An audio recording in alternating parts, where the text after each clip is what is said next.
Olá, amigos do campo e da cidade, sejam bem-vindos ao 15º episódio do Horizonte Agrocast, este projeto da Pecuária PRM para ampliar os horizontes da produção rural.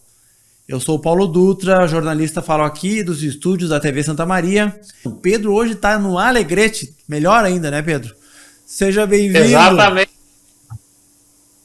Bom dia, boa tarde, boa noite para quem nos escuta e nos assiste.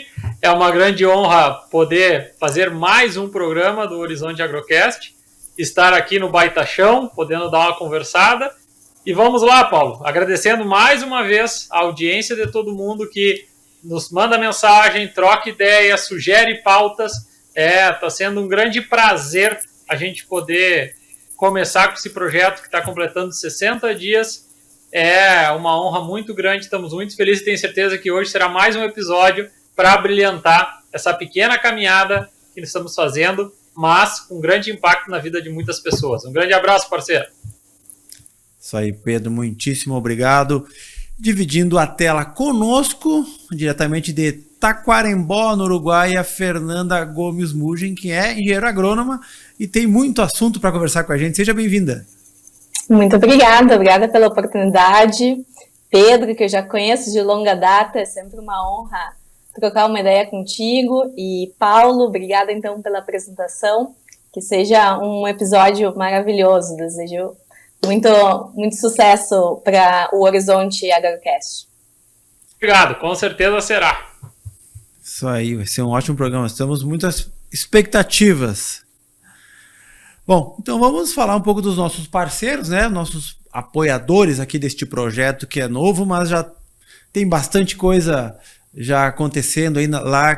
Inclusive quem não nos acompanha ainda nas redes sociais, @Horizonte Agrocast, no TikTok e no Instagram. Todas as quintas-feiras, às 19 horas, nós estamos na TV Santa Maria, o canal 19 da NET, aqui no centro do coração do Rio Grande, mas também no YouTube da Pecuária PRM e no Spotify do Horizonte Agrocast. Sempre quintas-feiras, às 19 horas, temos episódios novos. E um grande abraço para os nossos parceiros de Amaju Distribuidora, com logística própria de mais de 5.000 produtos nas linhas agropecuária, veterinária, pet e agrícola para os 13 estados do sul. Frigorífico Pinhal dos Irmãos Salvati, de Santo Augusto, atua no setor de açougues e frigoríficos. Agrocomercial, saúde e nutrição animal com lojas físicas em Uruguaiana, Alegrete, Quaraí, São Borja e Santana do Livramento. Entrega em todo o Brasil. Alfa Banheiros por Aspersão, equipamentos para pecuária, balanças e também troncos de contenção. Atende Santiago e região com assistência técnica. Accelerated Genetics, há 27 anos no mercado nacional, comercializando sêmen bovino nacional importado, além de material de inseminação artificial. Ouro Fino Saúde Animal, reimaginando a saúde animal. Agropecuária Moresco, há 30 anos plantando confiança e colhendo resultados. Fábrica de rações, concentrados, núcleos e sais minerais. E Agropecuária Marca e Sinal, aí na nossa TV ao fundo, nosso parceiro oferece solução do pet ao pasto. Nosso maior patrimônio é a satisfação do cliente de Itaqui, mas com entrega em toda a fronteira oeste. Contato permanente com os proprietários Paulo e Sérgio. Como eu falei, né? @Horizonte Agrocast. Os endereços vão passando aqui na sua tela. E lembrando que a TV Santa Maria também é transmitida, além de transmitida no canal na NET, né? Aqui para a região central, ela também está em canais de sistemas de IPTV, como a Amigo TV.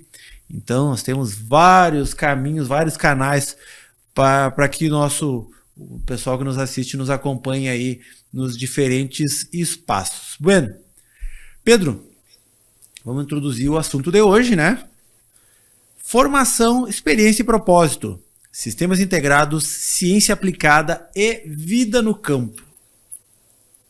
Bom, Paulo, o objetivo e a justificativa desse assunto é que a Fernanda Gomes Mugem, ela é uma pessoa fora da curva, ou seja, apesar da pouca idade, ela sempre tem a preocupação, não teve, ela tem a preocupação com a sua formação e com a curiosidade e com a busca do conhecimento. Em virtude disso, já entrevistamos, a maioria das pessoas que entrevistamos são pessoas de meia idade ou até mesmo já acima dos seus 60 anos, e o objetivo da Fernanda estar aqui é mostrar que o objetivo de ampliar horizontes, romper paradigmas, é que sim, a idade não é sinônimo de experiência, e a pouca idade também não é sinônimo da falta de experiência. E no mundo de hoje, que pelo que a gente vem convivendo com muitas pessoas, essa geração mais nova, inclusive no episódio do Antônio Chakra ele comentou do perfis dessas gerações. Eu creio que a Fernanda ela vai ter muito para contribuir na questão de ela ter uma visão muito proativa, curiosa e integrativa por onde ela passa. Em virtude disso, né, isso porque ela tem um propósito, porque ela tem conhecimento e tem muita energia.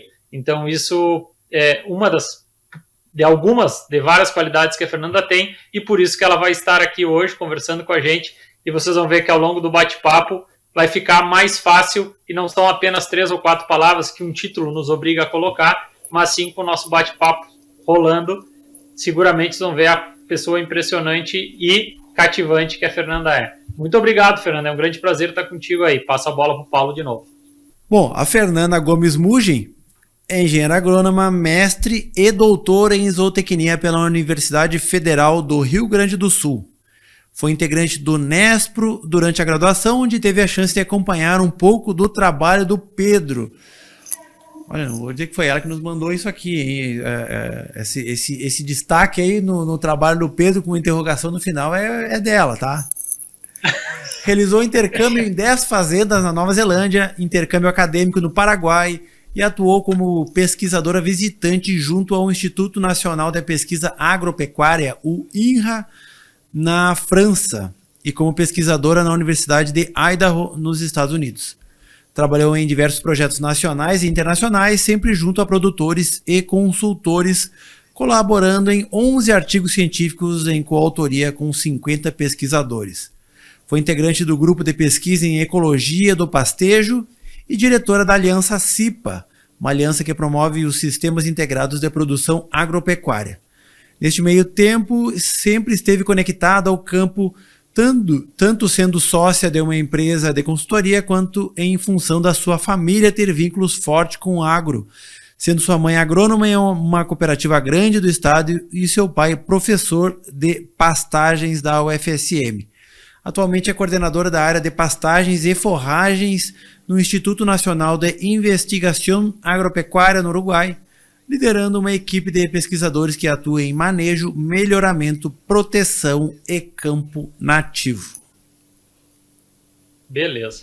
Fernanda, começa contando para nós que a tua trajetória até tu escolher fazer agronomia, tua infância, comenta um pouco para nós aí como foi essa tua trajetória até chegar na agronomia, e a gente vai por partes contando essa rápida história, intensa, e seguramente vamos trocando ideia e perguntando sobre aprendizados que teve durante cada fase, por favor. Perfeito, bom, um prazer estar aqui com vocês e compartilhar um pouquinho. Eu acho que, obrigada pela pouca idade, né, então talvez até fique estranho fazer uma análise aí biográfica para alguém tão jovem. Mas sim, eu acho que a minha infância influenciou demais a minha trajetória. Olhando em perspectiva, em retrospectiva, sempre é mais fácil as coisas fazerem sentido, né? Mas, enfim, hoje estamos aqui e consigo fazer um pouquinho dessa análise e compartilhar com todo mundo. Eu tive uma infância, acho que com muito contraste, isso foi muito bom. no sentido de que eu tinha um pai professor na UFSM, né? Então eu desde pequenininha convivi com esse mundo acadêmico e intelectual. Então eu tinha um pai que estava em casa recebendo os alunos de mestrado, que hoje são colegas de profissão, né? Esses dias andei encontrando a Daniela Araldi, alguns nomes que hoje são professores reconhecidos, e eram pessoas que estavam na minha casa, era a minha convivência, porque meu pai orientava, né? Enfim.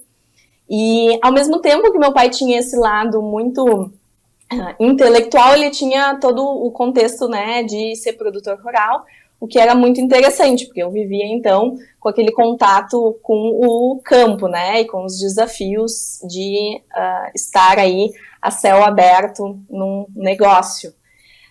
E, por outro lado, eu tinha uma mãe, né, que vinha da metade norte do estado, de uma outra região, de uma família metade italiana, metade português, então vinha de uma família que tinha a questão das estâncias, né, eu tenho um bisavô que escreveu um livro da fundação e evolução das estâncias serranas, e em português clássico, cabanheiro, né, com toda essa pompa e circunstância que a gente diz, né, de todo o glamour do um agro voltado às raças puras e tudo mais, e também tinha a família italiana, né, com a produção do leite, com um trabalho aí muito pesado, né, uma família grande, um desafio imenso aí de toda a família viver do agro. Então eu tive os dois lados, eu tive o lado de uma família, né, que é a família do pai e da mãe, que de alguma forma me influenciaram. A minha mãe também um tempinho foi professora na UFSM, então eu cheguei a conviver lá com aquele campus, apesar de não ser onde eu me formei. Tenho um carinho muito grande por um campus aí em Santa Maria, que é onde está o Paulo hoje gravando, né? Muito legal, Fernanda. E, Fernanda, aí, bom, tivesse já o contato, teve contato com o teu pai. Cita o nome do teu pai, por favor, que, por exemplo, vou te dar um exemplo aqui nessa fazenda que eu estou, que é do Jonathan Milano, ele foi aluno do teu pai, né? Na fazenda, isso, então... A velha guarda foi aluna do meu pai, ele já se aposentou. Meu pai... Não, eu digo assim, porque qualquer pessoa que faz o FSM hoje em dia nunca ouviu falar, porque o meu pai já faleceu há 8 anos e antes disso já era aposentado, né? Mas quem foi aluno do meu pai, tinha até na época do Orkut uma comunidade, eu fui aluno do Mugem, né? Eduardo Mugem é um sobrenome pouco comum, então é muito fácil de as pessoas associarem... Primeiro porque ele publicou, segundo porque ele era professor e todo mundo que passava pela UFSM basicamente tinha 3 professores de pasturas, né, de pastagens, então existe 30% de chance da pessoa que fez agronomia, zootecnia veterinária ter sido aluno do meu pai, quem se formou até uns, não sei, 15, 20 anos atrás. Então, que legal, Pedro. Obrigada por compartilhar essa curiosidade. Isso, porque seguramente parte do nosso público vai ter alguém que foi aluno dele também, então é legal fazer esse link, né? Que as pessoas, mas a Fernanda, essa menina tão esperta aí, é filha do Mugem e tal, então é importante a gente linkar, que eu acho que conexões fazem parte da vida também. É verdade, é verdade. Muito legal. E aí agora segue, Fernanda, falou da tua infância, segue contando para nós aí quando decide fazer uma agronomia e uma menina do centro do estado ir para a capital do Rio Grande. É verdade, meu pai me incomodava por isso, né? Porque imagina, ele era professor em Santa Maria e eu resolvi fazer URGS, né?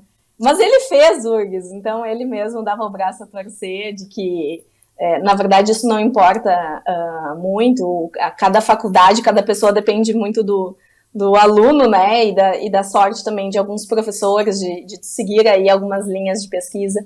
Então, foi muito legal ter ido para Porto Alegre. Meu irmão já tinha ido antes de mim, porque ele fez um curso que não existia em Santa Maria, e aí consequentemente, eu fui também para a capital, o que foi importante para, né, já ter um primeiro olhar, assim, de não ficar só na nossa cidade natal. Às vezes é importante sair para a gente encarar a vida, né, com outras perspectivas, ver que existe um mundo maior, às vezes, do que o que nos foi apresentado na primeira infância e na juventude. Eu acho que foi muito importante para crescer, né, para me desgarrar, como a gente diz, de casa e ir para a capital, fazer uma faculdade, o que no Brasil nem sempre é uma realidade possível. Muita gente às vezes tem que ficar na casa dos seus pais ou alguma coisa assim, ou próximo, mas é uma realidade em outros países muito, né? Estados Unidos é muito comum que o aluno saia da casa dos seus pais para fazer uma faculdade, né? Então isso tem um ganho de crescimento e pessoal, vamos dizer assim.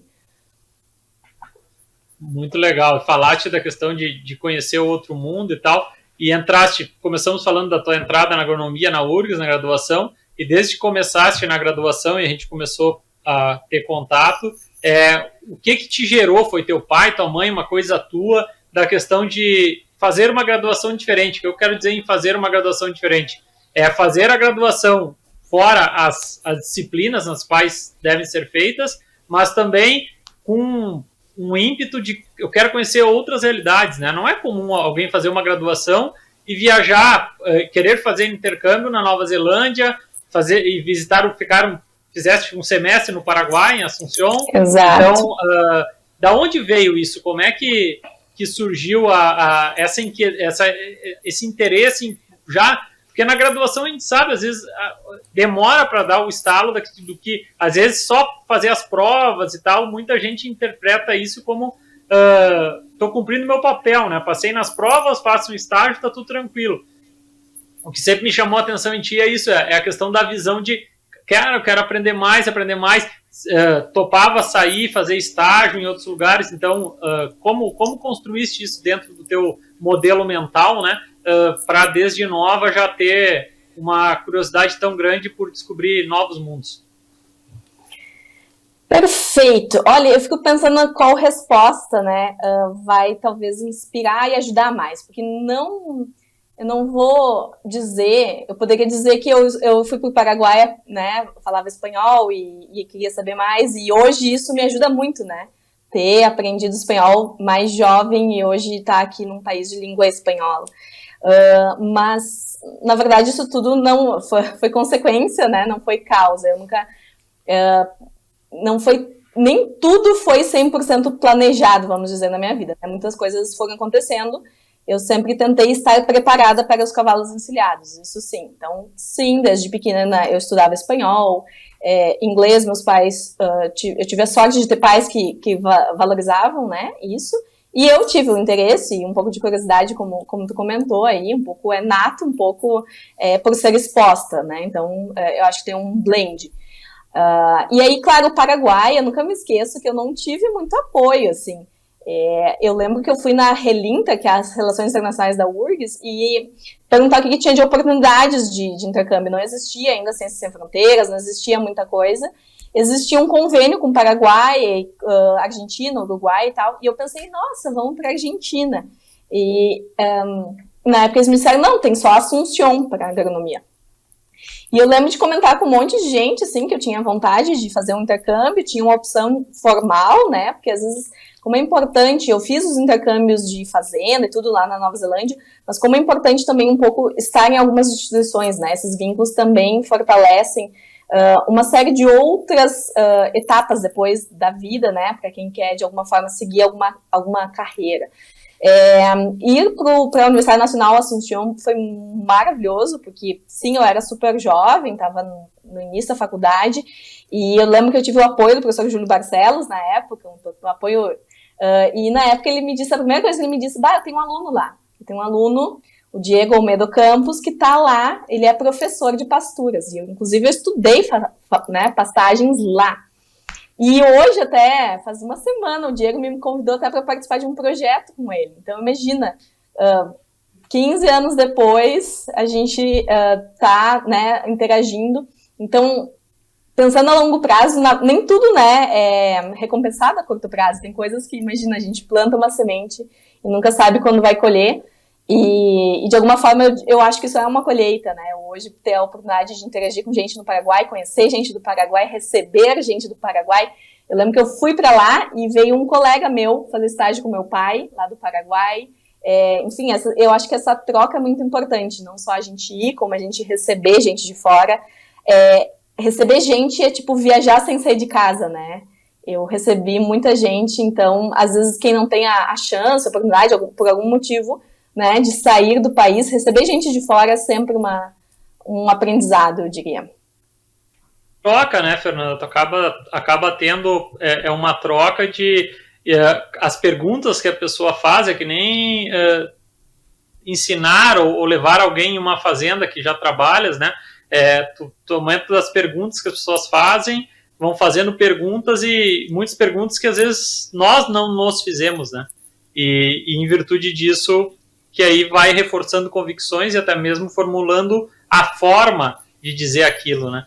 Então, foste em 2 lugares socialmente diferentes, que é a Nova Zelândia e o Paraguai, e o que tu pôde aprender nessas 2 realidades aí, que hoje vem servindo para a carreira da Fernanda hoje, esses 2 locais durante a graduação, aí, a Nova Zelândia e o Paraguai, por favor. Perfeito. Olha, eu acho que o contraste desses 2 países, um país latino, um país colonização inglesa, né, como a Nova Zelândia, foi muito importante, porque num lugar, tu tá num lugar muito mais, talvez até próximo de uma cultura latina, né, a gente que vem da América Latina, e um outro país super contrastante na sua forma de interagir, né, culturalmente. Mas eu lembro até que eu fazia um paralelo entre os 2 países, mais o Rio Grande do Sul, né, a Nova Zelândia é uma ilha, 2 ilhas, né, o Paraguai também tem 2 lados, né, tem o rio que corta todo o país, então tem o Chaco de um lado, tem o Paraguai de outro. Em cada país tinha toda a questão cultural da comida, por exemplo, né, os ingleses, e isso explica muitos porquês, né, que eu acho importante conectar. Tu falou aí em perguntas, Pedro, e eu gostei, porque realmente eu lembro de eu tentar entender, por exemplo, por que um produtor na Nova Zelândia, no almoço, não para almoçar, ele come um lanche de forma geral, né? E aí, claro, quando tu tá lá no inverno e tu tem um dia com pouquíssimas horas de luz, tu tem neve, se tu não trabalhar ao máximo nas horas de luz, complica muito, né? Então, se tu fizer uma parada muito longa no meio do dia, acabou o teu dia. Então, eu entender os porquês, da onde vem, né, a sequência, fazer um jantar mais cedo, já que almoçou pouco, mas fazer um café da manhã mais reforçado. Isso aí tudo tu vai entendendo a questão cultural linkada a, muitas vezes, uma geologia, uma colonização, uma série de coisas, né? Já no Paraguai tu tem a siesta e tudo mais, porque tu tem um verão ali com dias muito longos, muito quentes e tudo mais, então é uma outra sequência aí de rotina, né, vamos dizer assim, a campo ou mesmo na cidade. Então, eu acho que é bem contrastante. Com a Nova Zelândia, eu acho que eu aprendi muito com os ingleses, né, eles são muito formais, eles são pessoas que têm uma forma muito interessante de trabalhar hard, né, trabalhar pesado, mas de também viver uma vida muito conectada, né, todos os produtores que eu trabalhei lá, eles tinham os seus hobbies no final de semana, seja caçar, seja ir fazer trilhas, pescar, isso tudo é muito intenso, então eles separam muito bem, eu tenho a impressão, pelo menos, eles separam muito bem. E claro, o grande contraste para mim é que no Paraguai o serviço era algo muito acessível e os bens de consumo eram muito caros, né? E já na Nova Zelândia era o oposto. Isso mudava tudo, né? Então, um produtor, às vezes eu tinha produtores lá que tinham, não sei, 1.000, 2.000, 10.000 hectares, e eles não tinham cozinheira, faxineira, não tinham, às vezes, nem peão, né? No máximo, algum diarista. Porque a mão de obra é muito cara. Então, eles tinham todas as tecnologias, né? Por outro lado, eles tinham acesso. Então, eu lembro de 10 propriedades que eu fiquei, 8 tinham máquina de lavar louça, por exemplo. E eu fico pensando quantas propriedades rurais, né, no Rio Grande do Sul ou no Brasil tem máquina de lavar louça, né? Muitas vezes tu consegue ter alguém ou o próprio o produtor faz, né? Lavar a louça e tudo mais. É um exemplo para dizer assim que o acesso e a forma e todas as consequências que trazem disso, né? Ao tu não ter mão de obra, tu tem que fazer tudo mais otimizado, tu tem que ter o melhor cachorro do mundo para que esse cachorro te ajude a fazer o que uma pessoa faria, né? E consequentemente com ferramentas e com outras coisas mais. Uma curiosidade da Nova Zelândia, conta como é que era o uso do helicóptero nas fazendas da Nova Zelândia, por exemplo, que eu acho que muita gente não sabe como é, que não é, por exemplo, hoje, vamos dizer, quem está nos ouvindo, e é normal, e nós mesmos, quando pensa em helicóptero, o cara pensa, vamos dizer, dentro do Brasil, principalmente o pessoal que se foge do tráfego em São Paulo para poder ganhar tempo, né, voando no helicóptero. Mas na Nova Zelândia era comum ter o helicóptero, eles usavam o helicóptero para que eles usavam, para que a nossa audiência possa entender. Perfeito, então vamos botar em perspectiva, a Nova Zelândia tem a Ilha Sul, por exemplo, ela tem 250 quilômetros de largura, então imagina aí de Porto Alegre até um pouquinho de Santa Maria, acabou o país, tá? De lado a lado, de costa a costa, de mar a mar. Entre esses dois mares, entre esses 250 quilômetros, tu tem 3 mil metros de altitude. Então, tu tem uma montanha, né? Então, eles têm muito, na Ilha Norte também tem muito essa questão de um terreno declivoso, né? E aí, a mecanização é complicada e, realmente, o helicóptero, ele cumpre um papel ainda mais específico do que um avião, por exemplo, como a gente usa aqui um avião para colocar azevém, ureia, enfim, todos os tratamentos numa lavoura de arroz, de soja. O helicóptero, ele se adapta mais, é como se fosse hoje em dia o drone, né? Que a gente já é uma realidade importante. Mas, realmente, lá se usa para tudo. Desde adubação, sprays, né? Toda a parte de controles químicos, quanto caçada, né? Eu acompanhei lá os caçadores, era um helicopter hunting, a caçada de helicóptero, né? Que é para caçar cervos, por exemplo. Então, eles tinham os cervos soltos, né? Em ambientes aí com declivosos e com muita árvore, e aí eles caçam, depois levam, né, a carcaça amarrada pelo helicóptero para um frigorífico para fazer o abate. Então, é uma coisa bem contrastante, né? No Brasil não é permitido por lei caçar assim, então não é um esporte nem um negócio, né, que seria viável. A caçada realmente é um negócio em outros países. Nos Estados Unidos se faz de duas formas, né? Tanto tu pode pagar para caçar, e isso é muitas vezes uma fonte de renda muito importante para um produtor rural, quanto esse produtor pode arrendar por hectare, não necessariamente por animal caçado, né? Sim, muito interessante. E os helicópteros, em virtude dessa questão geográfica e de relevo que comentaste, se tinha linhas de financiamento, né, Fernanda, para os produtores poderem acessar ou não? Desconheço, Pedro, não sei. Sobre compra de helicóptero eu nunca participei, mas não seria surpresa, faz muito sentido. Sim, porque se a minha memória não me trai, eu me lembro quando fizeste a apresentação no Nespro, que, por exemplo, dentro da apresentação tinhas comentado na questão de que, por exemplo, era algo que, por exemplo, quando mostrou os helicópteros, aí comentou assim, mas não pense que é algo absurdo e tal. É rotineiro dentro das fazendas usarem os helicópteros, e se tinham linhas, né, de financiamento para que isso... Eu lembro de mostrar um flyer que eu trouxe de lá, que, por exemplo, assim, combate de um espinho que eles tinham, né, que era uma planta daninha. Era $300 por hectare, tudo tinha um preço que era compatível, né? Não era uma coisa assim absurda, não era um luxo, era um preço que fazia sentido para um sistema produtivo para alguns controles, né? Isso sim, mas financiamento, desculpa, eu acho que eu não peguei essa parte, mas não duvido. Beleza, tranquilo. Fernanda, bom, aí então... mostrasse essas duas diferenças aí da questão de fazer o estágio no Paraguai versus a Nova Zelândia, comentaste dos aprendizados, e aí, bom, termina a tua graduação, e aí segue contando para nós aí qual foi a trajetória que a Fernanda seguiu. Aí a vida trouxe algumas surpresas, né? Eu comecei a fazer um mestrado, comecei a trabalhar, e eu tive um ano ali maravilhoso, de ouro. O primeiro ano do mestrado eu estava tocando um experimento com arroz, com sistemas integrados, era em Camaquã, em Cristal, na verdade, o município. Era arroz, tinha gado, tinha soja, tinha milho, né? Um experimento muito interessante da Aliança CIPA, junto com a Embrapa, junto com uma série de atores, o IRGA.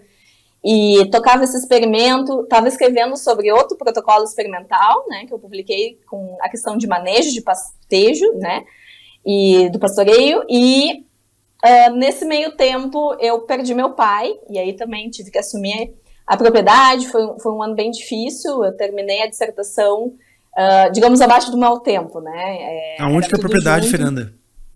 Santa Maria. A área do meu pai fica no distrito de Santa Flora, é o maior distrito de Santa Maria, um distrito arrozeiro, que hoje em dia tem muita soja, né? E a gente, então, teve o desafio de ter que assumir. E aí eu pensei... Estradas ruins, barbaridade? Meu pai estava sempre no jornal, peleando por isso, né? A gente, até hoje... Viu que eu conheço, sabe que olha, esses dias até o pessoal estava me contando que o ônibus escolar parou de ir. Daí a prefeitura fez, né? Deu algum retorno de todo o ICMS que a gente contribui. Mas não é fácil, são solos arenosos, né, erosivos e tudo mais, então estrada é um drama, a gente fica numa estrada que é final, né, fim de linha, então é muito difícil conseguirmos tantos votos a ponto de, né, conseguirmos pleitear tão fácil assim, uma ajuda, mas vamos falar assim, politicamente correto. E Fernanda, como foste, queira ou não, é um momento desafiador, né? A gente sabe que os momentos desafiadores, com a tua capacidade, te fez crescer. E como é que vocês organizaram o momento que teu pai tocava a propriedade e tal, junto, tu envolvida na tua formação? Como é que foi a solução que vocês deram? Vocês seguem operando ainda a propriedade? Conta um pouco para nós aí, por favor.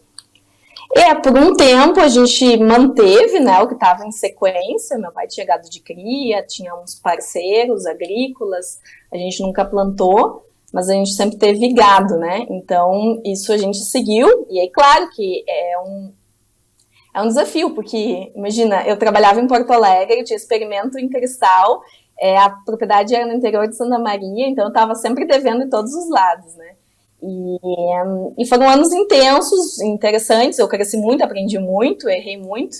Então imagina, isso tudo já faz 10 anos e eu tive todo tipo de pessoas me ajudando e pessoas não me ajudando, então foram anos bem complicados. Graças a Deus a gente tinha um bom advogado, a gente tinha boas pessoas, né, que eu acho que isso é o fundamental, e pessoas que me ajudaram muito. Então eu tive parceiros de muito tempo que a gente manteve, tem uma relação até hoje maravilhosa, e que conseguimos continuar, né? Então, por um tempo, eu e meu irmão estivemos juntos, depois a gente optou por cada um ter o seu lado da propriedade, né? Então, a gente dividiu. Ao dividir, tinha a questão da sede, tinha uma sede, né? E aí a gente acabou optando por eu sair do negócio. Então, eu saí por 5 anos, fiz um contrato, e foi aí que, ao arrendar, né, eu pude fazer o que eu imaginei que não ia conseguir mais, que era ir fazer mais uma formação, né, uma parte do meu doutorado eu fiz na França, voltei da França, estava lá ainda, todo o negócio, né, e o inventário seguia. Aí eu fui para os Estados Unidos, o inventário seguia, eu estava lá no Grand Canyon, no dia 25 de dezembro, um dia depois do Natal, com a minha família, com minhas primas. Quando terminou o inventário, a gente pagou aquele pequeno boleto, né, que no Brasil não se divide, até o IPTU se divide em 12 vezes, né, mas o ITC... O ITBI não. O imposto de causa-mortes não se parcela nem 2 vezes, né, mas faz parte. E que bom que eu segui. Eu, olhando em perspectiva, digo que bom que eu segui. No meu caso, foi o que eu tive que optar, e me proporcionou, eu tirei o melhor da situação, né? Então, não era o que eu queria, talvez, no momento, né? Essas grandes decisões da vida são difíceis, impactam, né? Imagina, eu tinha o gado que meu pai construiu, uma genética e tudo mais, e aí, de repente, se desfazer disso tudo nunca é simples. Eu tive muito apoio, eu tive consultores, eu tive pessoas ao meu lado que me apoiaram, me ajudaram nisso tudo. E, enfim, e aí consegui, fui para a França. Eu lembro de falar com, não sei, alambrador, eu lá na França, no telefone, assim, resolvendo, mas eu consegui um alambrador que ele tem nota fiscal e Pix, é raro ainda. Eu lembro de alambrador que só aceitava dinheiro, né, e ovelha ainda, né, uma ovelha a cada quadra. Pro consumo, né? Meu Deus. Conseguir o alambrador já tá difícil. Imagina com esse... mas tem tudo isso. E foi indo, né? E aí, claro, fui pra França, que daí é um outro país. E claro, estava numa instituição aí, formal, de ciência, né? E na França foi legal porque eu capitalizei o meu tempo na empresa de consultoria, porque eu fiz, no fim, a minha tese sobre entrevistando produtores rurais, né? Durante o meu tempo trabalhando aí numa empresa de consultoria, em parcerias e tudo mais, a gente desenvolveu um serious game, né? Uma ferramenta que é um jogo sério, né? Uma série de cenários que se constrói junto com os produtores, e a gente conseguiu publicar sobre isso, né? Então, lá na França eu pude analisar tudo que os produtores no Brasil tinham feito e concretizado a partir disso. E aproveitei que eu estava lá e entrevistei consultores de lá. Porque eu queria saber como é que é a consultoria. Eu entendi que consultoria era um ponto-chave em muitas das propriedades que a gente tinha analisado para o meu doutorado. E eu disse, não, peraí, como é que funciona aqui? Então, eu entrevistei 10 consultores na França. Como eu resolvi fazer, era pandemia, eu resolvi fazer online, eu pude fazer no Brasil inteiro, até o Shaker Neto participou, um monte de gente da Amazônia, consultores de todo o Brasil. E aí, tudo trabalhando na temática sistemas integrados, né? Lavoura e pecuária. E aí, então, defendi uma tese que estava unindo tudo isso. Os consultores e os produtores, né? Ou seja, toda a dimensão humana que está por trás aí num sistema integrado que é mais complexo, que requer muito, né? De relacionamento humano, de toda essa parte...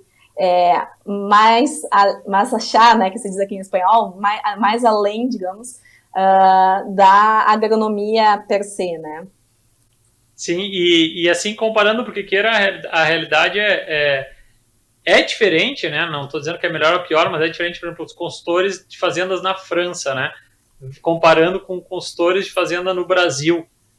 O que foram as peculiaridades ou as diferenças que identificasse, sim, porque acredito que tem várias, né? Perfeito. Pedro, sabe que muita gente me pede, e às vezes é tentador a gente fazer muitas comparações do que é diferente, né?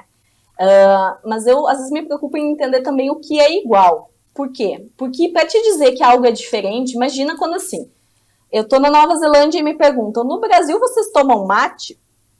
Se eu disser que sim, eu não estou falando do Brasil, eu estou falando da minha realidade, né? Então eu sempre tentei colocar isso em contexto. Olha, o Brasil é tropical. Eu moro no bioma Pampa, né, que vale 0,5% do país. O Brasil foi colonizado por portugueses, né? Eu sou uma mescla ali, sou super influenciada, né, pelas famílias italianas que vieram super recentemente também, né? Uma colonização recente. Então, eu sempre coloquei muito em perspectiva nessas comparações o que a gente está comparando, né? Então, a França, define a França, né? A França, por menor que seja, é um país com uma diversidade bárbara, né? Então, você tem um consultor de leite e um consultor de pecuária de corte, então tem mil opções aí. E na França, tanto quanto na França quanto no Brasil, eu basicamente mapeei a questão de, primeiro, a gente está formando, como é que esse consultor que trabalha com sistemas integrados consegue trabalhar? Porque muitas vezes ele vem de uma formação mais específica, né? Ou é um veterinário que trabalha e olha muito para a parte animal ou para a parte vegetal, um agrônomo, né, que vê, e muitas vezes isso fica em paralelo, não é sinérgico, né? Então, que ferramentas, o que falta para um consultor ser um consultor de integração lavoura-pecuária? Então, toda a parte de economia, de entender pessoas, de entender a forma, né, e tu fazer isso para cada, já que não tem uma receita, né, como fazer isso em cada sistema produtivo, isso, seja na França ou aqui, tem muitos desafios que são semelhantes. Então, assim como a gente fala dos contrastes, e é importante, e entender os porquês, né? Por que num país se faz plantio direto e no outro não? Isso tudo é importante entender. Mas fotossíntese é fotossíntese, ser humano é ser humano, com seus ciúmes, invejas. Tipo assim, isso de falar o meu vizinho, achar a grama do vizinho mais verde, isso é no Uruguai, na França, não importa, né? Então tem muitas coisas que são similares. Na França também houve uma especialização muito grande, os sistemas ficaram cada vez mais especializados. Estados Unidos, em média, uma fazenda até 1970 tinha a fonte de renda de 5 commodities e hoje é em torno de uma. Então, sim, foi para um caminho de especialização, o Brasil também, a França também. Então, retomar, reintegrar, fazer isso de forma pensada e coordenada, não é simples, porque a gente não tem muito uma formação suficiente para abordar isso de uma forma estratégica, né? Que não seja só, tenho as duas coisas, não só complementar, não só diversificar para não botar todos os ovos na mesma cesta, né? Uma pessoa pode ter pecuária e lavoura e não ser integrado. Pode ser, inclusive, super separado, dois caixas, duas equipes, duas reuniões separadas, sabe? É muito pouco o que a gente vê de gente realmente trabalhando o sistema, né? Então, é o mesmo desafio isso. E não importa, na França, eu vi, por exemplo, sistemas integrados, que era maçã com coelho. E os princípios são os mesmos. Então, seja arroz com pecuária, soja com pecuária de leite ou corte, seja coelho e maçã, são os mesmos desafios. Tu tem um ser vivo, né, que é um animal que precisa de água, que precisa de sombra, que precisa de proteção, né, de contenção também, de cercas e tudo mais. Tá, um coelho vai ser uma gaiola, não vai ser uma cerca, mas são os mesmos princípios, né? A gente precisa, ter o efeito animal, como é que esse dejeto animal vai entrar no sistema, o que ele vai aportar, o que ele vai retirar do sistema, o que a cultura vai estar retirando, quanto que vai estar ingressando, como vai ser a priorização, os tempos, né? A questão do espaço temporal, não importa se é coelho, ovelha, vaca. Claro que muda no mundo, por exemplo, integração ovinos parreira. Na Nova Zelândia, quem paga é o dono das ovelhas. Ele paga para ter acesso ao azevém ali, ao que ele vai consumir com as ovelhas dele. E pastorear embaixo, né, dos vinhedos. Parreirais, isso. Na Califórnia, o drama é incêndios. Então, aí o dono das uvas vai pagar para as ovelhas vierem, porque elas estão cumprindo um papel importante. Então, aqui quem paga a conta, né? Então, num é o interessado na comida, no outro é o interessado em não ter incêndio, e na França eles se somam porque eles juntos conseguem um subsídio, né? Entendo o cara do gado, das ovelhas, digamos, e das parreiras, eles se somam e acessam benefícios, né, da comunidade europeia ao fazer isso junto. Então, são mecanismos diferentes, contextos econômicos diferentes, super contrastantes, mas os princípios biológicos são os mesmos, né? A gente tem um efeito animal numa lavoura. Sim. E, Fernanda, define para nós, para nossa audiência, como se define o que é um sistema integrado, já que falaste, fica importante para nossa audiência tentar resumir e conceitualizar o que são sistemas integrados, por favor. Perfeito. Inclusive, teve um dia de campo que eu fiz a pergunta até do contrário, né? O que não é sistemas integrados? Porque tem muita confusão. Eu tento buscar, né, dentro do que vem da literatura. Existe um paper, para quem for aí algum cientista querendo também usar isso, tem um paper chamado Definições Terminológicas, onde se propõe, né, que se use o mesmo termo da FAO, só que traduzido para o português, claro, e por isso que se usa CIPA, né, que é a mesma coisa que LP, são acrônimos aí, que basicamente é tu pensar um sistema de produção que tu tem agricultura e pecuária deliberadamente planejados. Ou seja, não é, eu tenho uma lavoura e se der eu coloco o gado. Não, como é que eu vou fazer um arranjo no tempo e no espaço em que lavoura e pecuária seja mais do que 2, né? 1 mais 1 seja mais do que 2, seja 3. Como é que eu vou... Ou seja, não é que o gado vai sair dia 20 de setembro porque a lavoura é o principal, e tampouco é que o gado vai sair, não importa o manejo, né, no dia que for plantar a soja.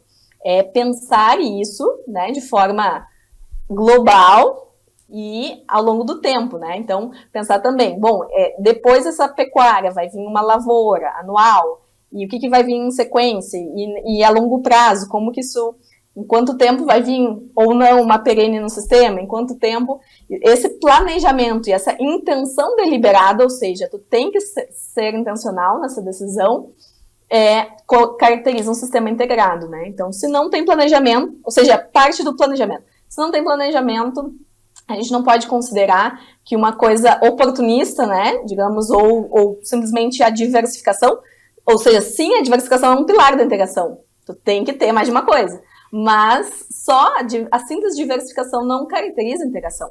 A pessoa pode ter 2 rubros econômicos, né, na sua propriedade e está totalmente desconectado. E aí não é integração, não vai ter os benefícios da integração. A gente conceitualmente não vai caracterizar, né, como um sistema integrado. Muito bom. E quais seriam, Fernanda, já que está sendo integrado, quais são as vantagens e quais são os desafios de um sistema integrado? Perfeito. Aí a gente tem que pensar nas sinergias, né? Então tem toda a dimensão econômica, de fluxo de caixa, de complementação aí em momentos de ciclos, né? A gente tem o ciclo pecuário, os ciclos das commodities e tudo mais. A gente tem aí muita sinergia em pensar ambas as formas, né, de ingressos econômicos de forma muito inteligente. A gente tem toda a questão nutricional, né? Se a gente pegar uma lavoura de soja com AZV em sequência e medir a exportação de nutrientes total, 95% da extração é na fase de lavoura e 5% na fase de pastagem, né? O animal, ele recicla, ele come aquela pastagem, né? E tem um rumen, um animal que eu digo um ruminante, e aí os ruminantes cumprem um papel muito importante no sistema integrado, que é diferente de um monogástrico, ao fazer toda a quebra aí, né, dos ciclos do carbono, nitrogênio e tudo mais, e ter todo esse retorno ao sistema, né, através das excretas. Então, é interessante a gente entender o animal, o papel do animal nesse sistema, que só o animal pode cumprir, vamos dizer assim. Por exemplo, a gente tem vários experimentos mostrando, né, a soja e a cobertura não pastejada versus pastejada, é totalmente diferente. E isso pode produzir mais ou menos, também aí depende do manejo. Porque esse é o ponto, não é fácil a gente falar de integração, porque muita gente descredibiliza por manejar mal, né? E aí, claro, vem todos os assuntos, né? E os medos e temores de compactação, disso, daquilo, muitas vezes atrelado a um manejo onde a pastagem não foi bem pensada e utilizada, e aí, claro, que o animal vira o vilão do sistema, né?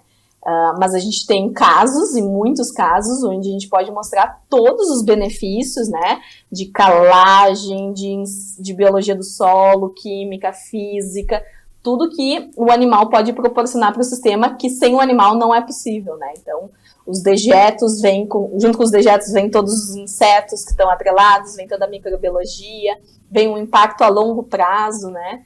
Então tem um monte de benefícios. E aí, claro, tu falou dos desafios, né?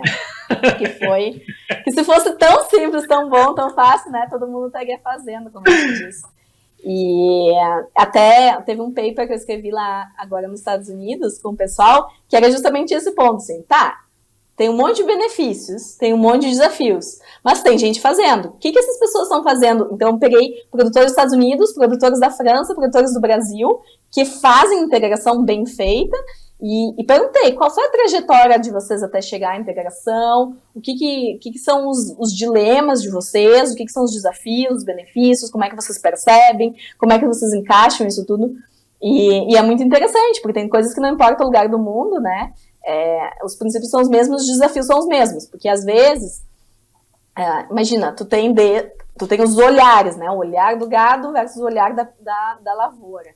E esses olhares podem ser, inclusive, conflitantes.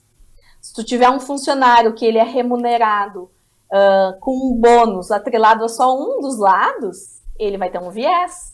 E ele é o funcionário da tua propriedade, a tua propriedade pode ser integrada, mas ter dentro dessa propriedade integrada um viés de um olhar aí por bonificação. Tem desde isso. Então tem todos os níveis de complexidade, né?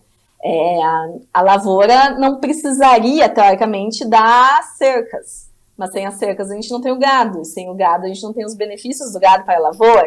Então, tem desses mini conflitos operacionais, vamos dizer assim, que precisam ser entendidos e pensados, né, em como ver, até todo um conjunto aí de pesquisadores, produtores, uma necessidade de sensibilização, né, A pesquisa em sistemas integrados é muito mais difícil. É muito mais fácil fazer pesquisa só em arroz, só em pecuária. Fazer pesquisa de integração, tu tem todas, né? Imagina os confundimentos, todas as interações. Fazer pesquisa em sistemas integrados não é simples, não é muita gente que faz no mundo. Fazer consultoria em sistemas integrados, não são muitos consultores que estão aptos e conscientes e dispostos a mediar, inclusive, esses conflitos, a criar esses ambientes. Tu tem aí, então, toda essa pressão, muitas vezes, até dos teus compradores, por privilegiar um lado ou outro por seus interesses óbvios. E, então, existe um arranjo que trouxe muito a especialização, porque tu ganha escala, tu tem uma série de ganhos. Então, é quase que hoje fazer integração, graças a Deus, tem sido uma bandeira de muitas organizações, e isso está em acordo, né, com grandes linhas de pensamentos, e está se multiplicando no Brasil de forma linda, né, são milhões de hectares, é impressionante. Existem vários arranjos também, pode ter árvores ou não, pode ter os componentes podem ser diversos, mas desafios tem muitos, com certeza, e sem dúvida o operacional às vezes pesa, né, e tem que ser contornado, né, não... Sim, porque falando, né, Fernanda, por exemplo, vamos dar um exemplo, por exemplo, para uma propriedade, né, onde uma empresa, que os donos são os mesmos, e no qual se tem uma integração lavoura-pecuária, mas vamos dizer, integração entre aspas, que inicialmente tem alguns entes da família que tocam a parte agrícola, outros entes da família tocam a pecuária, e, naturalmente, o gerente da granja tem uma barreira com o capataz da pecuária, né? Aí tu constrói isso aí, tem um tempo, e isso tudo que eu tô contando é o que a gente já viveu. Então, aí depois disso, quando tu consegue unificar, né, e os dois entenderem que eles são da mesma empresa, que tu não precisa ter o tratorista da pecuária e o tratorista da granja. Bom, então a dificuldade, né, Fernanda, a questão de sistema, comparando sistemas, a questão dos sistemas integrados onde se tem dois entes da família, no qual um lida com a pecuária, o outro lida com a agricultura, ou seja, falando vulgarmente a parte da granja. O gerente da granja e o capataz tendem a ter uma barreira. Quando a gente constrói essa relação, e essa relação é sinérgica, acaba sendo muito positivo, seja pela otimização da infraestrutura e seja pela relação interpessoal entre todos os envolvidos. Isso é muito positivo. O que eu queria te ouvir era imaginar assim, bom, numa relação onde a gente viveu muito nos últimos 10 anos no Rio Grande do Sul, pessoal da metade norte vem plantar soja na fronteira oeste e entra um parceiro dentro do dono do campo que tem a pecuária, acredito que o desafio deve ser maior, né, Fernanda, de conseguir gerar uma sinergia e esse sistema integrado ser estabelecido de uma melhor forma, não é? Olha, eu acho que tem de tudo, Pedro. Até, deixa eu fazer talvez uma visão um pouco mais ampla. Então, a gente está falando aí de uma pessoa que pode ser o dono da terra ou não, né? Porque pode ser o pecuarista que tem um parceiro plantador, ou pode ser um plantador que tem um parceiro pecuarista. Porque também tem isso, né, do plantador que não quer, não gosta, não quer ter gado, por exemplo.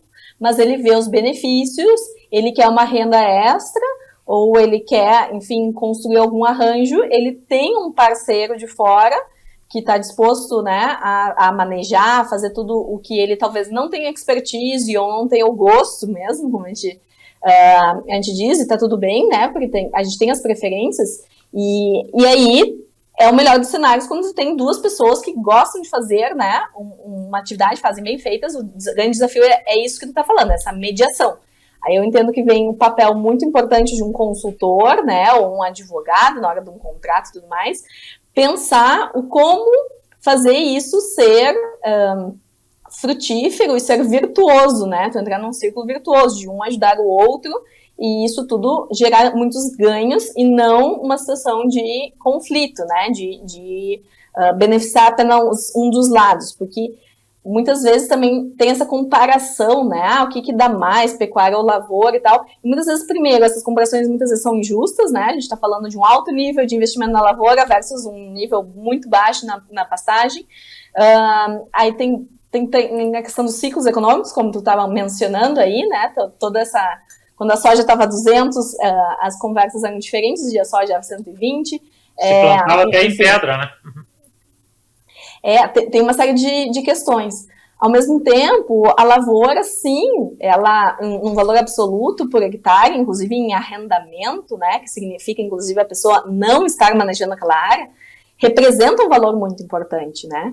Um arrendamento de pecuária, se for fazer essa comparação, e assim que se deu muito o avanço, né, da soja em áreas de campo e tudo mais, é um valor importante, expressivo. A gente tem uma dinâmica paralela a isso, de propriedades cada vez mais sendo divididas pela sucessão e perdendo muitas vezes escala. Então, muitas vezes sim, a opção de tu ter um parceiro que te oferece um valor que faz sentido numa área menor e que te viabiliza, né? Muitas vezes é um cenário, é um fato, né? É um fato que ocorre, que a gente consegue perceber de forma notória nos números, né? O avanço das lavouras. E, claro, daí a gente tem que olhar no mundo, né? A gente olha aí a produção, o incremento produtivo de soja no Mato Grosso, onde tu tem uma estabilidade produtiva muito maior, no Paraná, e a gente vê o Rio Grande do Sul com esse desafio climático imenso, né?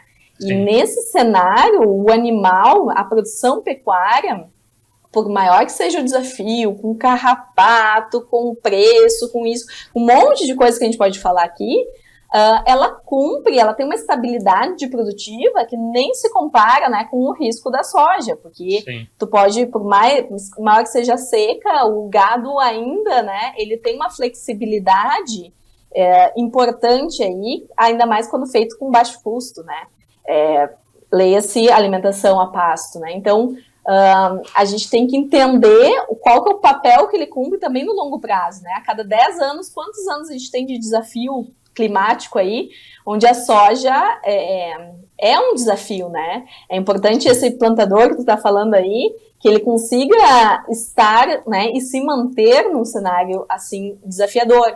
E nesse sentido, a pecuária, e aí, claro, o modelo clássico do Rio Grande do Sul, da pecuária ser integrada no inverno, né, ela cumpre um papel de aportar uma série de sacos, outros sacos extras, né, e estabilizar esses anos, principalmente os anos de perda, onde a pecuária aí cumpre um papel importantíssimo de fazer o negócio seguir girando, né?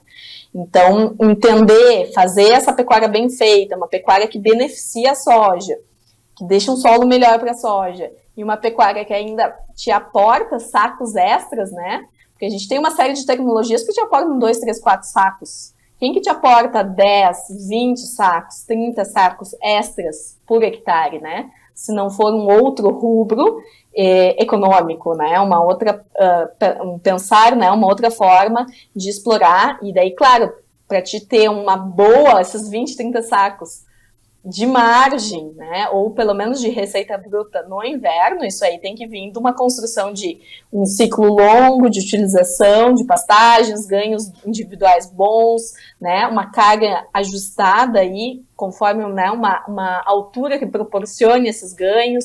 Enfim, tem toda uma sequência de manejos que implicam, porque o gado a gente não colhe que nem a soja uma vez no ano, né? O gado a gente colhe dia a dia. 10 dias são 10 quilos num animal ganhando um quilo.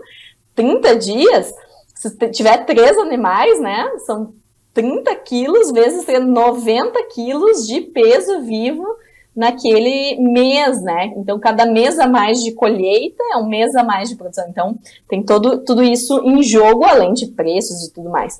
Então, não é simples. E daí tem todas as outras dinâmicas ecofisiológicas aí, mas vamos seguir o assunto, não quero ir tão afunilando. Beleza. Tem alguma pergunta, Paulo? Não, eu estava, na verdade, pensando linkando com o que a gente falou nos outros programas, né? O Leandro, na semana anterior, né?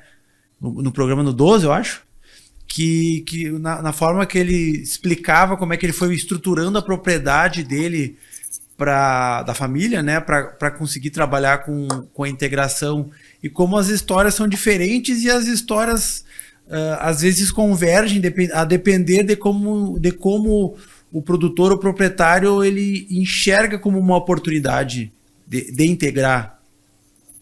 Exato, porque assim, fazendo o link do que o Paulo disse, o Leandro é Leandro Teichmann, no episódio 12, Integração Lavoura-Pecuária, ele é um agrônomo que começou na parte de lavoura e depois foi indo para a pecuária, e ele hoje é o link das duas partes, então realmente eles estão migrando para um sistema integrado.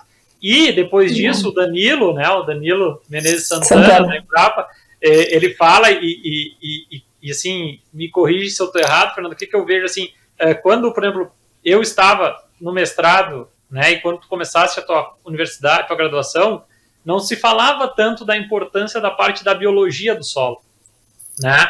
E aí, no momento que se entra a parte de biologia do solo, o Danilo comenta de que, bom, agora não é só a cobertura de solo que tem que ter cobertura de solo verde. E além de ter essa cobertura de solo verde, tem que ter alguém dando uma mastigadinha ali para estimular a raiz, para seguir ter vida no solo. Não adianta só ter parte química e física, eu preciso ter a biologia. Então, vai entrando ingredientes novos que, cada vez mais que se estuda, novos conhecimentos e novas informações vão sendo geradas, seja pela pesquisa ou parceria pesquisa e iniciativa privada, que também faz pesquisa, e aí com isso, ou seja, vai ficando mais complexo, né? E o Danilo mesmo comentou, o complexo que não quer dizer complicado, só quer dizer que são vários fatores, a solução é multifatorial, o problema, o desafio, ele é multifatorial, e cabe a gente solucionar. E da nossa parte, Paulo, que estamos nesse projeto aí, é muito legal ver, sem a gente propositalmente querer fazer, que as conversas vão sendo linkadas, sabe? Isso, mano. Então, isso é muito legal. E, Fernando, uma coisa que me encuca muito, assim, agora, bom, fechei esse parênteses, que com o tempo, né, quando eu estava mais na academia, a gente foca muito no tecnicismo e na solução técnica. Mas hoje, é uma coisa que eu gosto muito de ver, imagina, passaste pelo Paraguai, tá? Nós trabalhamos 3 anos lá no Paraguai, de norte a sul, conhecemos bem o Paraguai, e todas as suas especificidades sociológicas. Bom, foste para Nova Zelândia, isso no teu mesmo período de graduação. Bom, vai para a Europa, para a França. Depois tu vai para os Estados Unidos. Sim. Assim, ó, sociologicamente e mesmo culturalmente, são países muito diferentes, né? Vamos dizer, a forma do americano tocar uma economia ou decidir é uma forma, que talvez se assemelhe em parte com o neozelandês, mas o neozelandês, me corrija se eu estou errado, ele é uma mescla do europeu com o americano, né? Então, então, assim, acredito que, baseado na tua análise, na tua percepção, na tua vivência, pegaste um pouco de cada coisa, mas comenta, porque dos Estados Unidos a gente acabou ainda não falando, claro. Esses universos tão diferentes, assim, como tu teve que te adaptar e o que tu leva para ti hoje. Né? E para complementar, Pedro, tu querer colocar essas diferentes formas, né, culturais de produção, qual é o caminho que tu percebeu para que essas tecnologias chegassem no produtor, partindo do princípio de que, claro, esse é um programa que ele é mais focado na pecuária, né? Mas partindo do princípio que o produtor vai enxergar essa oportunidade. Ok, se eu fizer isso, talvez eu ganhe lá na ponta um pouco melhor, um pouco mais do que, né, incrementar o valor, como tu falou agora, né? Qual é a tecnologia que vai te dar 10 sacos, né, no final do sistema, né? Enfim, na hora de comercializar. Como é que chega lá e que avança? Como é que a extensão chega nesses produtores? Perfeito. Estados Unidos, eu fui fazer um pós-doc, né, que é quando tu tem um contrato de pesquisa por tempo determinado, né, a diferença de um pesquisador de carreira e um pesquisador por curto prazo, é esse o nome que se usa lá. Eu fui lá trabalhar com um supervisor, e aí sim, foi a primeira vez que eu realmente, oficialmente, saí da agronomia. Meu orientador era sociólogo rural, né? Olha aí. Então, a gente brincava que talvez ele não sabia o que era uma vaca e um boi, mas ele entendia tudo de gente. E não, ele sabia o que era uma vaca e um boi, e além disso, sabia de gente, né? O JD, o meu orientador, era um craque. Eu trouxe ele para o Brasil, né? Ele veio veio pela Aliança CIPA para um congresso agora no Mundial de Integração Lavoura-Pecuária, que foi aí no Rio Grande do Sul, onde vocês estão, e foi muito interessante, porque ele disse, tem dias que o produtor de pecuária queria ser um agricultor, e tem dias que o agricultor queria ser, né, também tem dias que eles pensam o contrário, né, eu lembro que ele fazia essa analogia. Lá eu trabalhei desde sistemas integrados até uma questão eu chamei de o legado, né? Então eu perguntava aos produtores na Flórida, na Dakota do Norte, em Idaho, o que eles queriam, o que eles entendiam que eles estavam deixando de legado para a próxima geração, né? O que eles receberam de legado e o que eles estavam deixando. E é interessante entender as percepções em relação às perguntas que eu ia dizendo, porque muita gente entende, o meu legado é muito pequeno, eu só vou deixar o que eu recebi do meu pai para o meu filho. Tá, mas o que tem por trás desse só deixar? Peraí, tu não vendeu, tu manteve a biodiversidade, o curso d'água segue lá, tu manteve o negócio, a família unida, e a gente vai indo e vendo, né, que o essas legado perguntas de vocês faziam para ele? Ou eles faziam? Eu fazia para os produtores, né? Foi muito interessante para entender um pouco como cada produtor percebe, né? E intencionalmente ou não trabalha isso, né? Porque o legado ele tem diversas dimensões, né? Toda a parte ambiental. Então tem produtores super conscientes e engajados em iniciativas, né? E tinha essa parte social que era muito interessante também. Peguei alguns exemplos muito legais, Pedro, de, por exemplo, um produtor que se associou ao Rotary Club e fez uma ranch run, né, uma corrida no campo. E aí, então, tinha os obstáculos, eles tinham que pular feno, pular cerca, não sei o quê, passar dentro da mangueira. Eles eram marcados no brete, assim, com uma tinta, né, para oportunizar o contato com produtores urbanos, com pessoas urbanas da Flórida, né, que estão ali naquele mundo conectados muito mais com a Disney do que com o sistema produtivo ou com a natureza, e oportunizar que eles entrem, né, façam uma corrida, um esporte, uma parte lúdica e de saúde dentro de um contexto produtivo, para mostrar, olha, vocês estão correndo, vocês estão vendo árvores, vocês estão vendo preservação, vocês estão vendo gado, vocês estão vendo gado solto e tudo mais. Então, isso tudo era um legado social, que era um papel social, né, que eles entendiam que cumpriam ao abrir as porteiras, não necessariamente por uma questão de turismo, nem nada que envolvesse muito mais do que, por exemplo, nesse caso, uma organização de um evento. Então, eu peguei diversos exemplos, muito bonitos, alguns muito inspiradores. Eu lembro de um produtor, 50 mil acres, isso dá o quê? Uns 20, 30 mil hectares, e eles entraram numa associação chamada Make a Wish, Faça um Desejo. Não.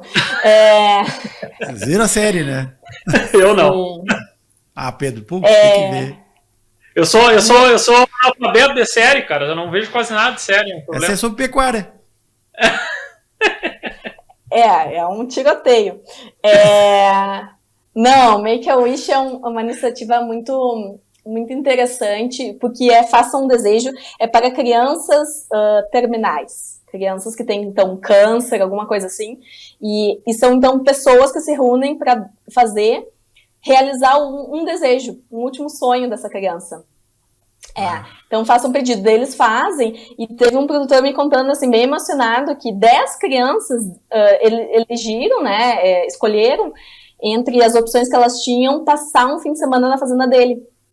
Imagina que legal tu ter construir, né, um ambiente, claro, era um refúgio também numa parte com animais, selvagens e tudo mais, que ele tinha todo um cuidado ali de preservação, onde então essas crianças podiam pescar, caçar, fazer uma série de atividades, e esse era o sonho, imagina, de muitas dessas crianças que estavam nesse programa. Então, imagina que legado importante, né? Ou seja, além de produzir pecuária, olha que lindo, produzir um alimento nobre, que é a carne, que é uma nutrição para toda a nossa humanidade, né? Uma fonte nutricional para todos que optam por uma alimentação que tenha esse componente. Além disso, ainda faz toda uma preservação. Além disso, ainda cumpre um papel social bárbaro, né? Então era bem emocionante fazer essas entrevistas, porque eu pude captar um pouco dessas histórias que às vezes a gente nem comenta, nem fala, né? Às vezes muitos desses produtores são heróis anônimos, vamos dizer assim. Exato. E tentei dar um pouco de luz a isso, né? Quantas histórias tem aí que a gente nem sabe. E às vezes é uns detalhes, é um outro produtor lá em Idaho que tinha uma escola de natação na fazenda. Então isso era o trabalho da esposa, ela é professora de natação, por ser na fazenda, as crianças acabavam indo, vendo que tinha os tratores, tendo um contato, né, com o mundo rural, porque esse era um drama, né, muitos americanos me falavam, assim, como eles viam, como eles percebiam como algo ruim, essa desconexão dos consumidores do sistema produtivo. Então, de uma imagem muito ruim, de hoje em dia se falar muitas inverdades, e muito por uma desconexão, por estar longe. Exatamente. E ao mesmo tempo, na vida real, estamos tão perto, né?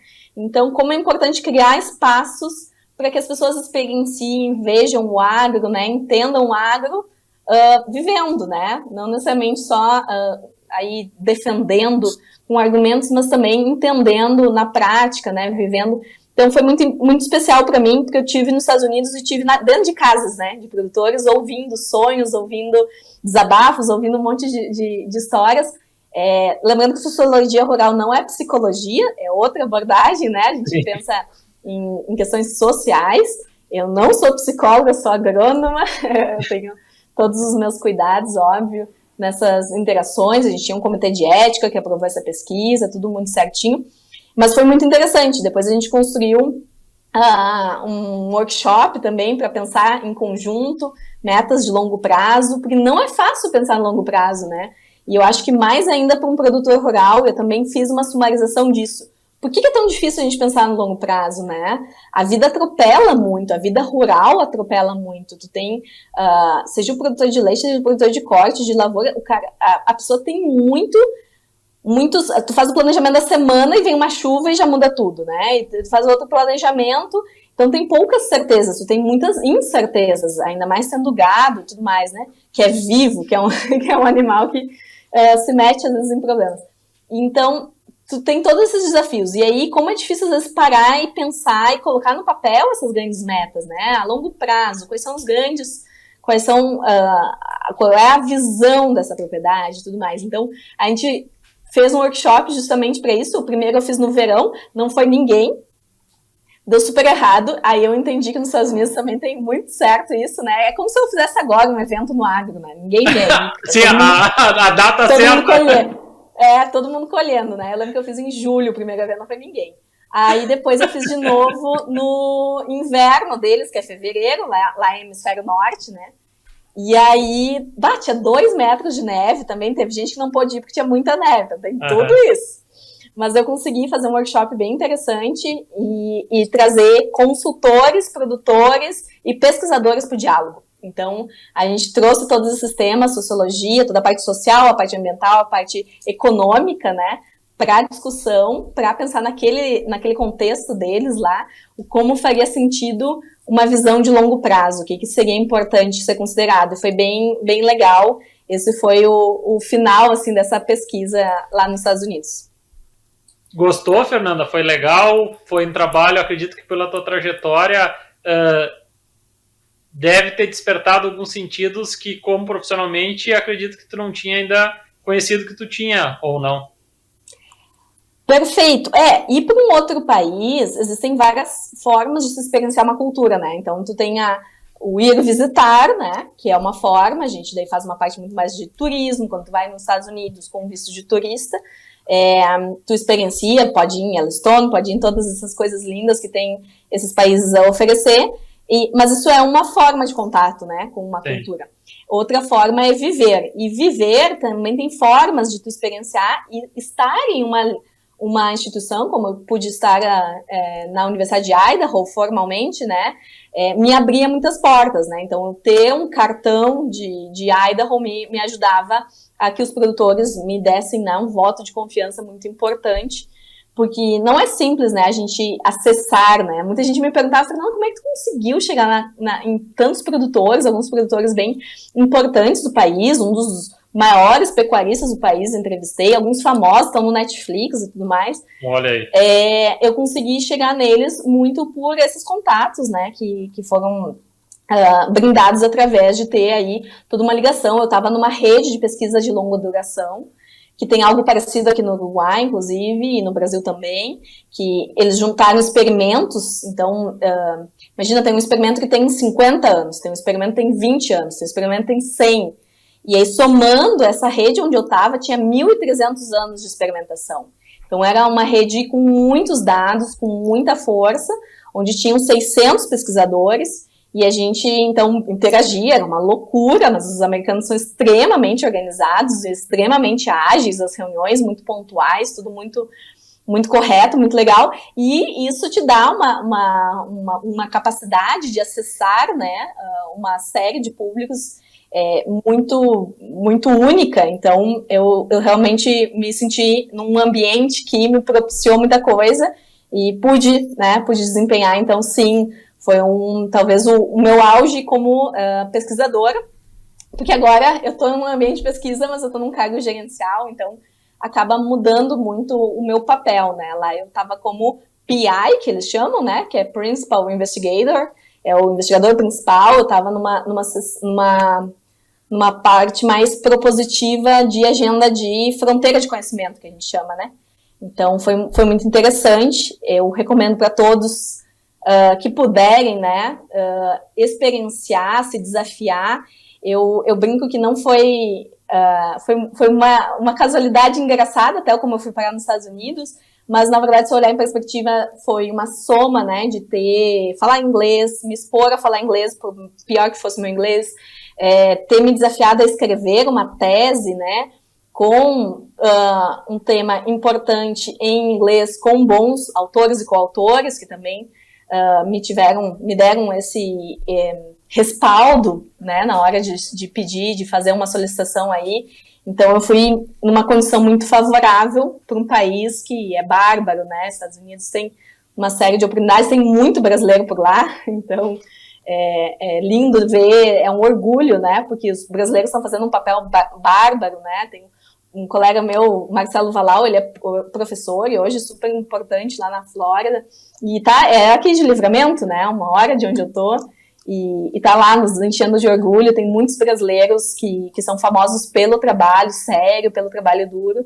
Então é muito legal ir para esses países e ver o reconhecimento que a gente tem, como há um respeito, né, ao Brasil, e um desconhecimento às vezes também, é natural, também a gente tem que ir pronto para contar sobre o nosso país. Sempre que a gente vai para fora, a gente tem que ser embaixador, né, do próprio país, é importante colocar tudo em perspectiva e dizer quem é o Brasil e de onde você vem. Então, eu acho que tentei cumprir esse papel quando estava fora, de sempre ser embaixadora do nosso país, né?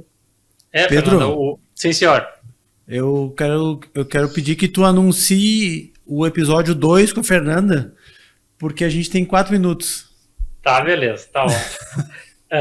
Fernanda, e assim, o que é impressionante assim, de todo esse bate-papo é a questão, assim, por exemplo, assim, o quanto que na verdade, são lá da tua trajetória inicial na graduação e que está recém começando, mas é o quanto tu te desafia, né?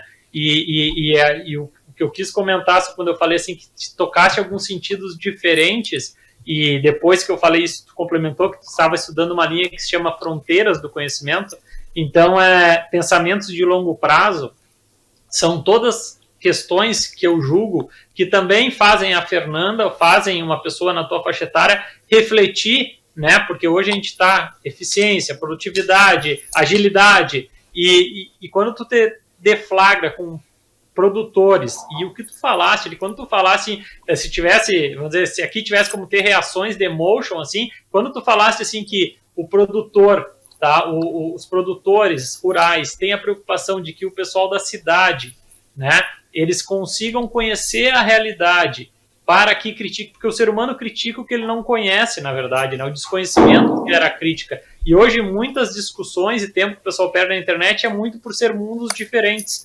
Então, quando tu falaste isso, era a vontade de dar um check verde, assim, um check verde, assim, falaste que o objetivo do Horizonte Agrocast é exatamente isso, que as pessoas, por exemplo, saibam como foi a experiência da Fernanda por diferentes países, que não é muito válido tu te desafiar, mas ao mesmo tempo não é um bicho de 7 cabeças tu ir para outros países. Na tua trajetória listaste curiosidade, amizade, não ter preguiça, atividade, são uma série de qualidades que tu teve e que várias pessoas podem ter e tá galgando caminhos muito legais. Em virtude disso, Fernanda, eu te agradeço muito esse bate-papo. Eu acho que, assim, não me surpreendeu, porque eu te conheço, eu acredito que quem vai ouvir vai se surpreender bastante com uma menina tão jovem, com uma capacidade tão grande, e agradecer o teu tempo, tá? E deixar à disposição para te fazer as tuas palavras finais. Se quiser dar uma dica de algum livro também, fica à vontade para dar. E te agradecer. Muito obrigado. Seguramente terá a parte 2 desse nosso bate-papo, que faltou ainda a gente falar sobre a tua experiência no Uruguai, sendo chefe agora de pessoas que têm 20, 30 anos mais que tu. Beleza? Perfeito. Muito obrigada pela oportunidade. Por aqui, portas abertas. Então, como em todos os lugares que eu tentei deixar e trazer gente, né? A gente fica muito feliz com esse tipo de convite. Imagina, a gente se conheceu há tanto tempo, Pedro, eu era fã do teu trabalho, eu lembro de ir nas consultorias, lá naqueles fins de mundo que tu me levava, e como é importante isso, né, como isso tudo soma, e aquilo de fato valia ouro. Eu lembro que tu era muito pragmático, muito organizado, eu adorava estar contigo, né, vendo a tua forma de atuar profissionalmente, aprendi muito. Tu é veterinário, eu acho que foi uma parte muito legal também da minha formação interdisciplinar, né? Então, assim como eu citei agora essa parte de sociológica, também tá contigo, ter uma visão. Eu lembro que a gente debatia muitos assuntos, porque eu vinha de uma outra formação. Eu acho muito importante, e isso de alguma forma contribuiu também com hoje eu estar aqui. Obrigado por ressaltar aí a minha juventude, talvez isso chame a atenção aqui, porque a maioria dos coordenadores não tem a minha idade, com certeza, mas para ver como é possível, né? Eu não pensei em aplicar, porque era um cargo sênior, e eu nunca tive... Eu tive o Paulo Carvalho, né, que era o meu supervisor na época, de um segundo pós-doc que eu fiz aí no Brasil, e o Paulo nunca duvidou da minha capacidade, né? Então ele simplesmente me perguntou qual era o prazo, então eu resolvi aplicar, e aqui eu tô, né? Então, um pouco é coragem, um pouco é currículo, um pouco é uma soma de tudo, né? E eu acho que estar com boas pessoas é a grande mensagem. Então, sempre que a gente puder, seja para fora, seja no ambiente acadêmico, as pessoas com quem a gente convive fazem total diferença, e é muito importante isso nas nossas formações e nas nossas conquistas. Então, mais que nada, agradecer essa oportunidade. Vida longa ao Agrocast, tomara que impacte muitas vidas também. E fico à disposição para sempre que quiserem trocar alguma ideia. Então eu vou agradecer ao Pedro, meu parceiro de sempre aí, por essa aula, contribuição aí junto com a Fernanda, por tudo que a gente falou. Tenho certeza que quem ouviu vai querer ouvir mais. E muito obrigado, Fernanda, por tua disposição de estar aqui com a gente. Honra, obrigada a todos. Até a próxima. Então este foi o Horizonte Agrocast, mais este episódio. A gente convida o pessoal a nos seguir nas redes sociais, @Horizonte Agrocast, no TikTok e no Instagram. Todas as quintas-feiras, 19 horas, na TV Santa Maria, na NET em Santa Maria, e nos sistemas da IPTV, no Horizonte Agrocast, no Spotify, e também no perfil da Pecuária PRM no YouTube, no canal da Pecuária PRM no YouTube. E agradecemos também aos nossos apoiadores: Veterinária Marca e Sinal, de Amaju Agrícola, Frigorífico Pinhal, Agrocomercial, Saúde e Nutrição Animal, Alfa Banheiros por Aspersão, Accelerated Genetics, Agropecuária Moresco e Ouro Fino Saúde Animal. A gente aguarda todos vocês, seus comentários, sugestões, né? A gente quer ouvir o que as pessoas têm nos falado fora da internet, né? Mas também nos nossos canais aí de comunicação, está à disposição. A gente agradece a audiência, agradece a participação, agradece a Fernanda, ao Pedro e esperamos a todos para o próximo episódio. Um grande abraço e até lá!